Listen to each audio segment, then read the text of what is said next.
back and many thanks. This is actually the last session of our analysis and also just having a look at the state of Kenyan politics with a focus on the Machakos County Senatorial by-election.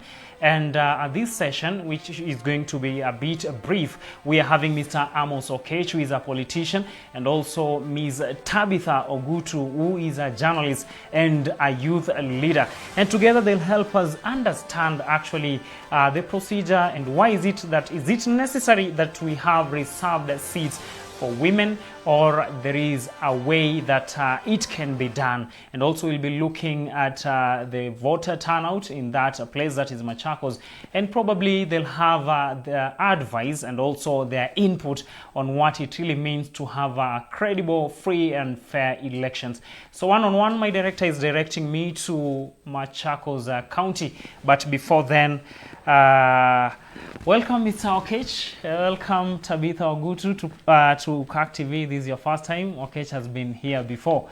All of you look so smart this evening.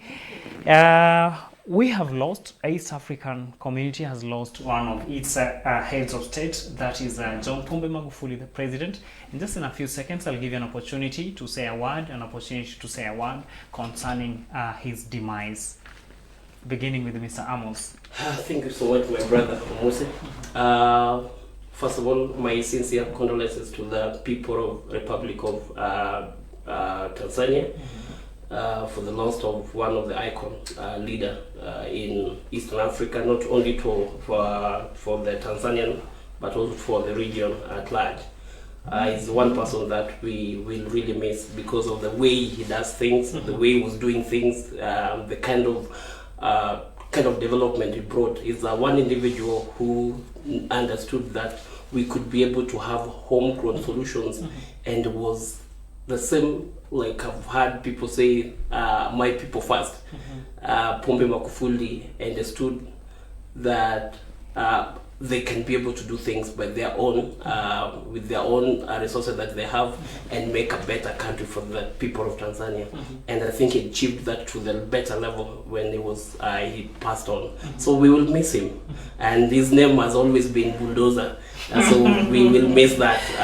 I know him. Okay. I will miss him so much. Tabitha, in brief also. Yes. It's a very sad state of affairs, not only for the people of Tanzania, but also for East Africa as a whole, because Magufuli was a Pan-Africanist. He stood for what he believed was right for his people. And in so many occasions, we'll remember him for standing for what was right, rather than being influenced with other people's minds and thoughts. So we'll miss a democratic leader who fought not only for his life, but also for the welfare of the people of Tanzania. But at the same time, we'll also want to, the Premier said today, the former Premier, Honorable Raila Odinga, said that there should be a smooth transition, because according to the Tanzanian constitution, it says that once the president dies, then the deputy takes over. So we hope that in his memory of peacefulness and umoja, like what we have always seen in Tanzania when he was serving his tenure as the president, we'll even continue this time. We're not going to have political divisions and all that. So it's a very sad state for everybody, and all we pray is that God keep consoling his family and the people of Tanzania and East Africa as a whole, because we have lost as a block of this African community. Many thanks. Now we come into politics before we go to Machakos, but let's begin going there. What is happening is that we are having candidates battling out for these positions, and one name is coming out so strong. This is the name of Agnes Kavindu, the Wiper Party candidate. And another topic is emerging from her presence in this race, that suppose other women emulated what she's doing, how she's approaching it. Could we be forced by what Maraga actually came up with to the president, the letter, to dissolve parliament? Beginning from where you sit, do we really need it? muingie ground vile Kavindo anafanya. What I would love to say very fast about that is Kavindo has demonstrated that women literally do not need to be given these seats freely. Just like the men have done it and they continue to do it, we are equally capable of going to fight for these seats. And even if you fight and you do not get it at the first attempt, but we should not just sit down. So first of all, I want to congratulate her. And second of all, I want to also put this across as a woman leader, as a youth leader, that we are at a very free space, which has provided a space for everybody, with no gender excluded, to take up the leadership positions. And Kavindo going for this, you remember this was a seat that the husband had before, and she never saw it as an intimidation. And it only means that as a country, we are soon achieving the two-third gender rule, not on the basis of being given slots in the parliament, but going out for them. So this is just a beginning of a better future in terms of political space and achievement of the two-third gender rule in this country. Thank you, Tabitha. I don't know what Mr. Okech has also to say concerning that. Ama utasema ni kwa sababu ako karibu na the powers that be. Mr. Muse, I want to echo the same sentiment of my sister here, that we don't have to be able to sit down and wait to give women positions that are special. I think they have demonstrated that they are capable. The only thing we need as a country to provide a level field for the woman to compete fairly. The few that have come on, the problem we have, even the women do not believe in themselves. Because if you talk about the number of women as vis-a-vis the number of men, you realize that the number of women, if women have belief in themselves, then we can be able to elect women for all positions. But women need to be able first to believe in themselves, and two, must be able to present themselves. Like what Miss Agnes has done. She presented herself. But again, she proved that I'm not just coming here to be given positions and be support. I can be able to stand and speak for what I feel I can be able to do. So she's voted on the basis of one, she's been given a platform, which we appreciate. Two, she has the ability to be able to do what it takes to compete with the like of the men of Machakos County. Thank you, Amos. Straight away we go to Katyani, that is in Machakos County, to be in connection with our reporter Chris Sambu, who has been camping there since morning. Chris Sambu, hope you can get me clearly from studio.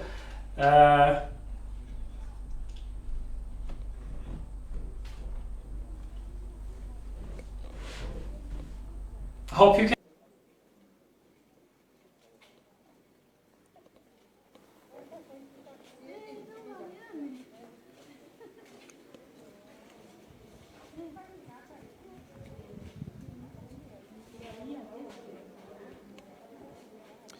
Thank you, Cornelius. We are coming to you live from Katyani Primary School right here in Katyani constituency, where this is among the polling station in the Katyani Central Ward, where we have come here to witness a quite different situation from what we have been witnessing earlier on in different polling stations. And right here, as you can see, there is a number of voters who are coming in right now. And we have been talking to the officer in charge of this particular polling station, and he has indicated that this time now, people are coming out in large numbers. And up to now, this is among the polling station that has witnessed quite a number of voters coming here already at 60% of having garnered like 200 people who have voted already out of the potential 500 registered voters in this particular polling station, which is quite a different situation from what we have been witnessing in other polling stations where the number of voters has not even surpassed the 20% mark. And speaking to some of the voters right here, some of them came out very early to cast their votes and even to leave for their businesses,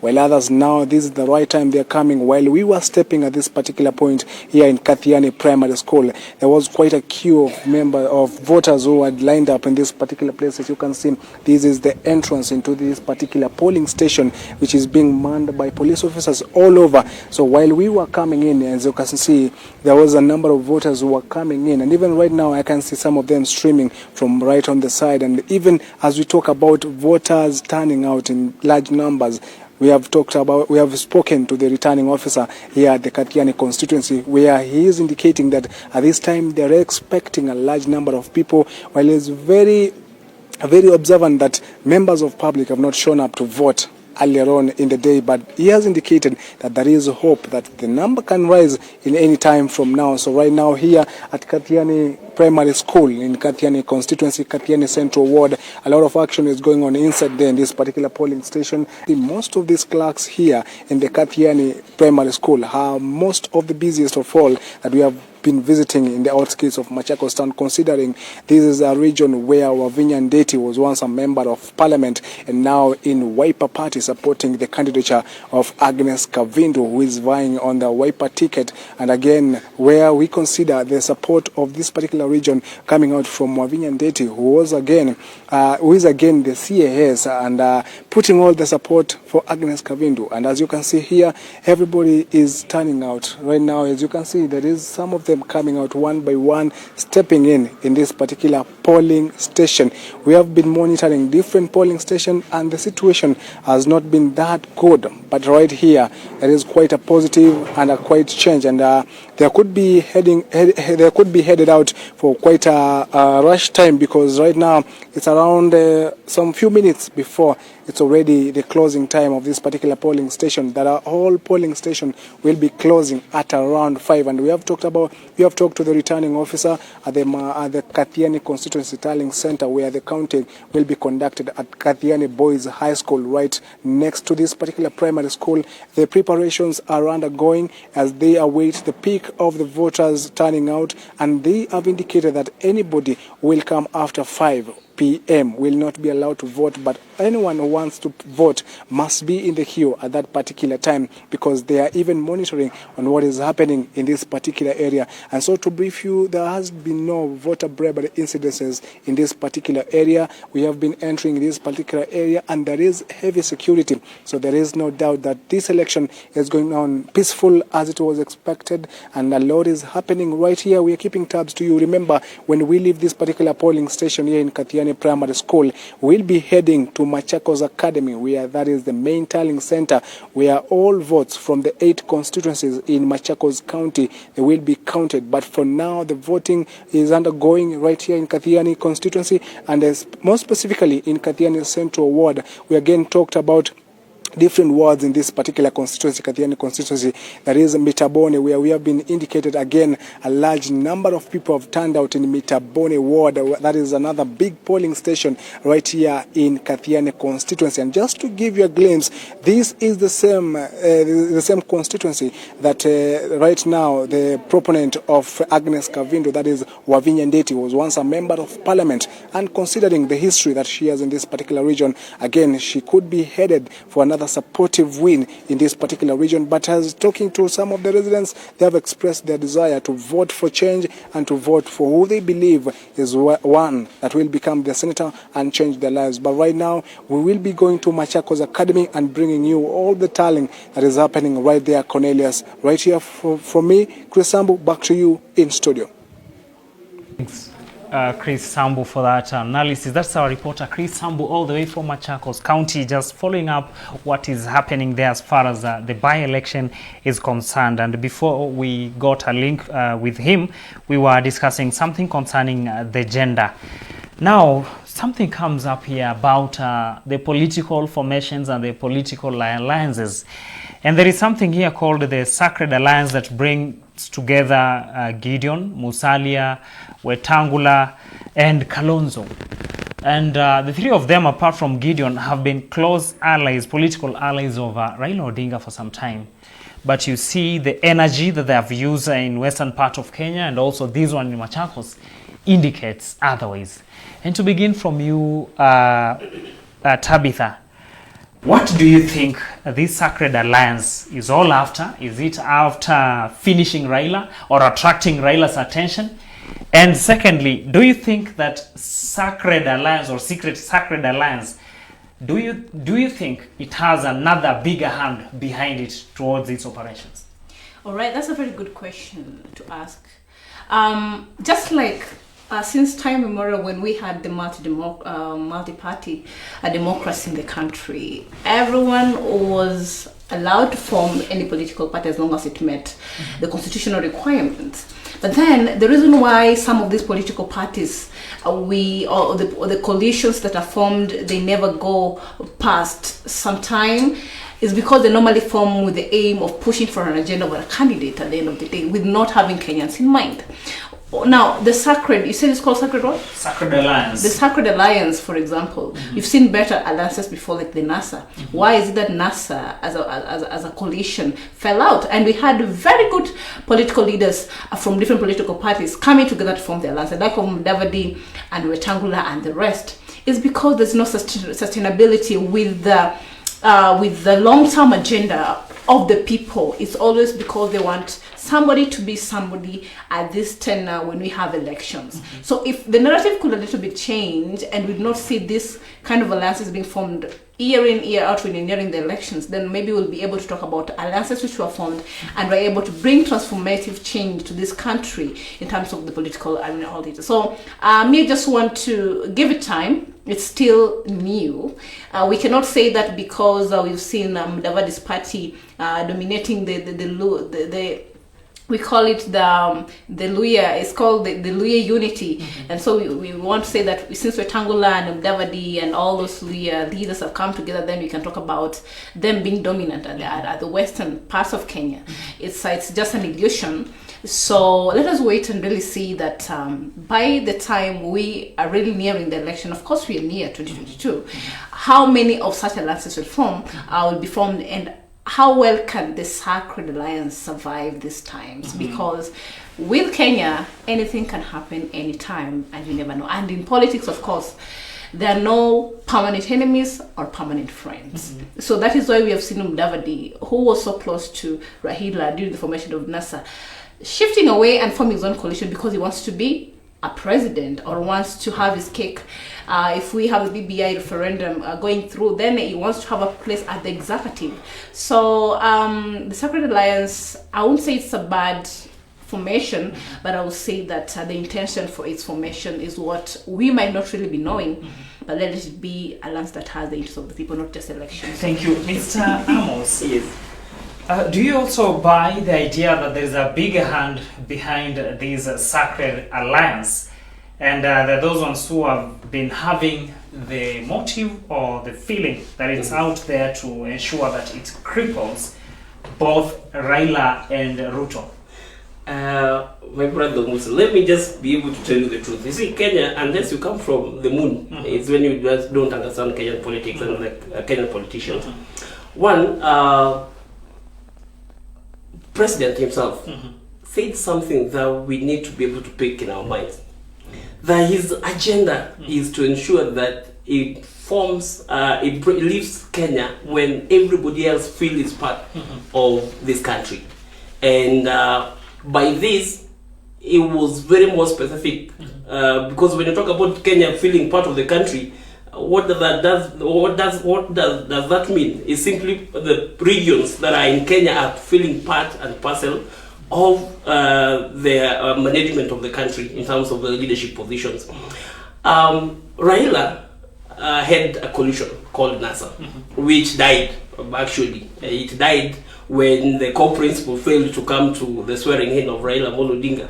So for me, I know, as I'm part of ODM, I'm a member of ODM, NASA died on that day that they failed to come. Now, since these guys failed, they had been so miserable. The truth of the matter, Mudavadi got finished. Wetangula finished himself on the day of those, or when they failed to come. Kalonzo did the same. So the supporters of NASA looked at them as people who do not have stand and could not really be able to stand with them during the time that they needed them.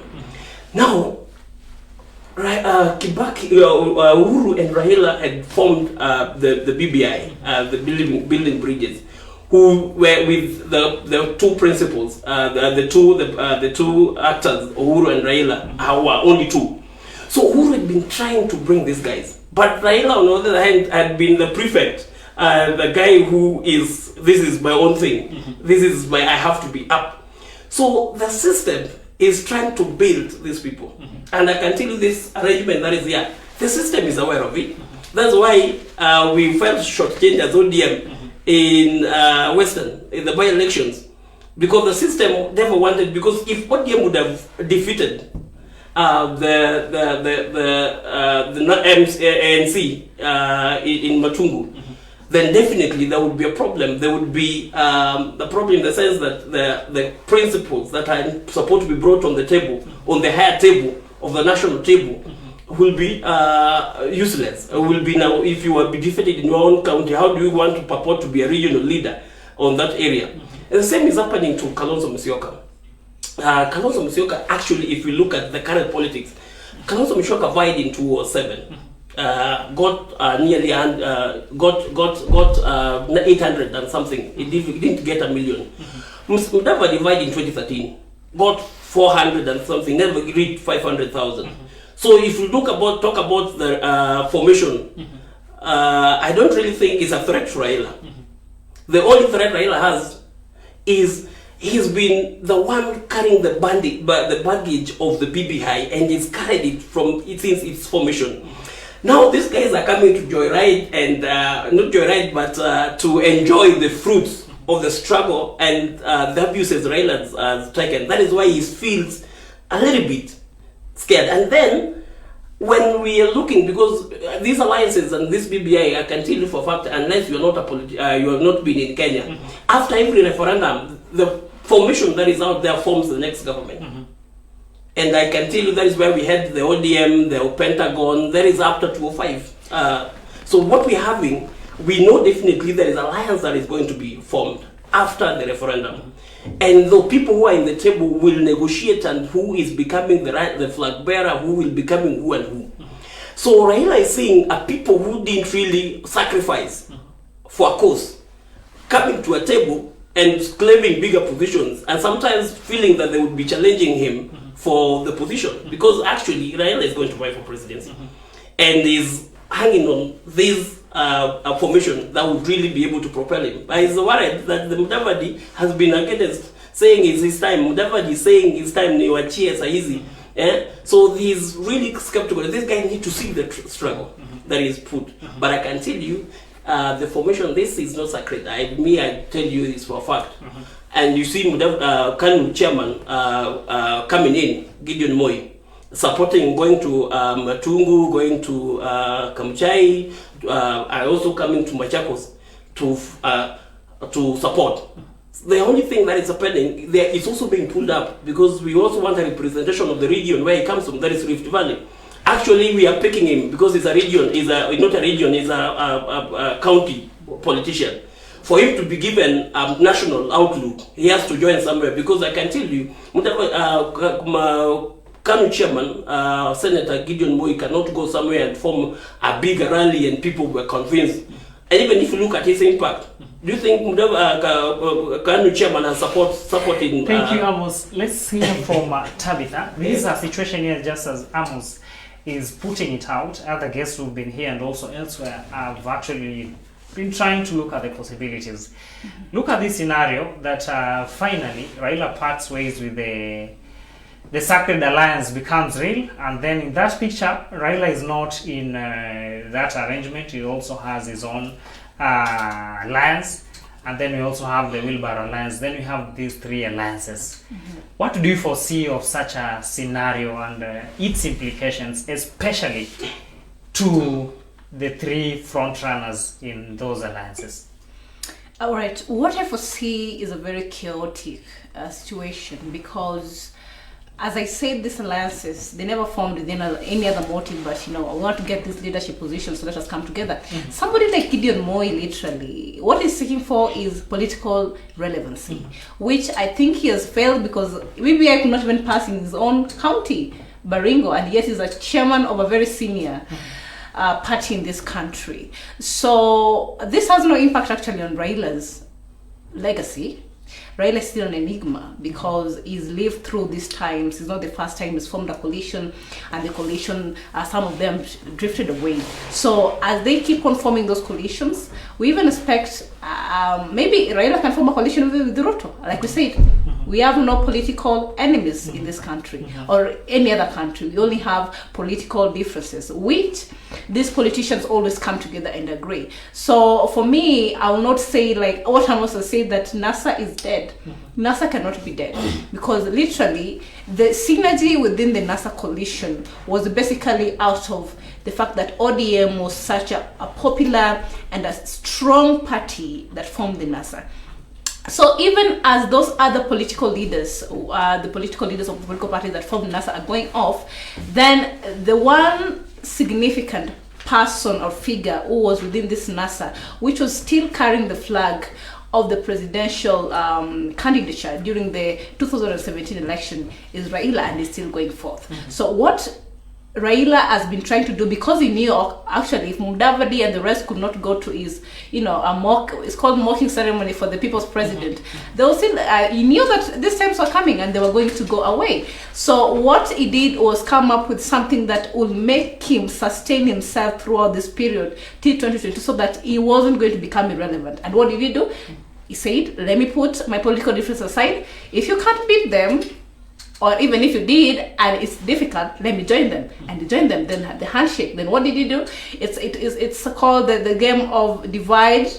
It's called divide and roll. So he divided, and right now Raila is really influencing the government. And through that we are seeing the BBI. The BBI has made Raila to be so popular that even though some of those political leaders that have been elected are all those ones who are in NASA. So in 2022, I think we are not going to have a scenario whereby we may be having Mudavadi or the rest forming a coalition with Raila, but Raila is going to form even a more better coalition that is going to push him forward and push the deal of being the president of this country.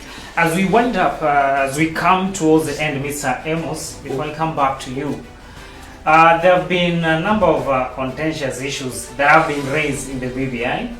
Raila was in Busia the other day. And the entire Busia County do not have a single additional constituency. When he was in Teso, in fact, alisimamishwa hapo Nambale, then he was told, are you also going to add something? He actually admitted that if you pass this thing, I'm going to add you something. Although looking at every other possibilities, it comes out to be a bit of an impossibility. Now, if these are the regions that are purported to be Raila strongholds, Busia, part of Trans Nzoia, Kakamega, Bungoma, Homa Bay, Migori, going to those sides, have not received many or a higher number of constituencies and other contentious issues, what does Raila stand to benefit from BBI being the main proponent of BBI? Because ni kama amebeba hiyo luggage hapo kwa mabega vile Miriam vile Tabitha amesema. Brother Musa, let me just be able to tell you these facts the way they are. The truth of the matter, when you go to a negotiation table, there are people who come out of a negotiation table with the goodies, a bigger package than the others. Raila has sacrificed so much, and I think even by the time he was going to the table of negotiation, because I think if you look at the process of BBI, there were people who are from Raila's side and the people who are from Uhuru's side, who are part of the Building Bridges initiative, who are coming up with these proposals. The fact that there were also recommendations that were brought. But again, when now the report came out, we realized that we have additional 70 constituencies, which largely are going to central, the Mount Kenya region. We have, even from my constituency where I come from, they were constituency, the largest constituency in Homa Bay County, with a bigger population, which we thought during this we would be able to get an next additional constituency, but that didn't happen. Raila, the biggest thing that Raila is getting out of this is the unity that we need. And also, if the BBI passes within the referendum and we get the new constitution, the amendment to the constitution, there is a number of benefits that Raila's supporters will get. The increased allocation to the counties, that is very eminent, and actually it benefits across. But at least I've found the picture of what can I just finish this? we lost in the negotiation, and that I can tell you for a fact. I'm a supporter of Raila. We lost to the side, Uhuru side, and that is something that we have to push it so that we can be able to get other benefits that are also coming to BBI. Now, BBI is here. The by-elections are here, and especially this one that is going to end in a few minutes from now. The country is facing a lot of challenges moving forward. You saw what Colonel Oguna was saying the other day about the outcry of the people regarding the increase of the oil prices. But finally, one word to the nation, to the citizens, and to the leaders in 50 seconds each. What do you have to advise them, especially at a time that we are facing adversities and we're inside the storm? Beginning with Miriam. Tabitha, rather. I'm Tabitha. All right. I'll say that as much as we are trying to push our national politics agenda, left, right, and center, there are other pressing issues that relate to the people that we also feel as a country are not being given priority. For example, now people are decrying of the fact that prices of the oil prices have gone up and the economy is getting so tough. Then these leaders, particularly, they're not getting hit so much with the economy hard times. As citizens, we're the ones feeling it. So if at least they could put a bit of this politics aside for this moment and try and look at the common citizen and what they're going through, that will be okay as our leaders. That now they'll appear to be caring because 2022 will come and go. But when the economy keeps getting affected and we have these deteriorations and we have the prices of things going up and the lives becoming difficult, then even electing a leader, of course, will not make any sense at the moment. Let us have it in the mind that as we have the national conversations on the BBI and the political things, they're very good things because we need them as a country, but we also have other pressing issues, like in terms of health. Right now we have crisis. Malaria is claiming the lives, HIV is here, tuberculosis, corona is now even bigger. So what can we really do as a country in terms of efforts to make this better? Lastly, as we try and get through all these things, we've heard about women coming up and wanting to, get into these political spaces. We should give women a conducive environment for that. We should not, for some reason I was hearing that, there is a debate I was chairing on how the BBI will help in solving the two-third gender rule. And how can that be achieved? It's not just one thing to solve the BBI gender rule, the two-third gender rule, but what are the mechanisms in place to make sure that this happens? So we need some things to be brought forth or some laws to be passed that will make the political environment conducive for the women and the youth to also go, because even the BBI is making it very pertinent that anybody who wants a political seat, as long as you meet the requirements, you can go for them. Tabitha, for that. In summary, Mr. Okech, just a brief thing, just in a few seconds. Thank you, my brother. Kenya is the best country on earth to have lived in. I don't regret being born as a Kenyan. We have seen some decisions that are really grave. In terms of economical decisions that are being taken by the government. When we have Kenya spending so much in big projects, but forgetting that there are small ones that could be done to bring food on the table of a common mwananchi. Time has caught up with us, Mr. Amos. Let's wind up. And so I want to say that this is the best country. We need just to have better decisions going forward as a country, and the government in place need to also be able to start thinking that how best can we be able to take down the economic hard times that is ahead of us that we are experiencing right now. As much as the government also want to get tax to pay the loans and do projects, we need to be able to also think about the common man and ensure that we have food on the table every single day. Thank you very much. That is Mr. Amos Okech, who is a politician, and Tabitha Ogutu, who is a journalist and also a youth leader. We appreciate your audience here having taken your time to listen to what such an important gentleman and also ladies have to say here on CAT TV. It is always our pleasure to ensure that you have information that concerns you, especially on matters, leadership, and all that affects you. For me, Cornelius Omuse, I say thank you for having been with me in the morning session and also in this evening session. See see you shortly again on Power Brief tonight. Thank you very much and have a good evening.